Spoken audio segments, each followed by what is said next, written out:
مأثور ہے حضرت امام امیر المؤمنین علی ابن ابی طالب علیہ السلام سے۔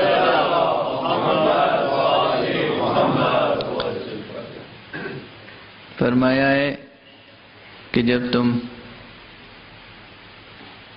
مقبروں میں جاؤ، قبرستان جاؤ، تو اہل قبور کو اس طرح سلام کرو اور اس طرح خطاب کرو اور یہ دعا پڑھو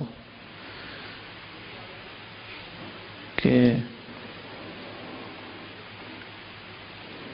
جس میں اس دعا میں 10 مرتبہ کلمہ لا الہ الا اللہ آیا ہے۔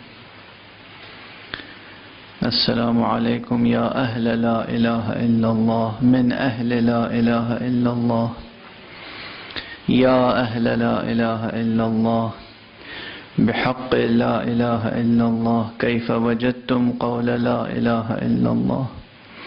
یہ اس دعا کی مناسبت سے میں عرض کر رہا ہوں کہ ایک مومن کی زندگی اور موت میں فرق یہ ہے کہ زندگی ہو تو اہل بسم اللہ کی حیثیت سے ہو، موت ہو تو اہل لا الہ کی حیثیت سے۔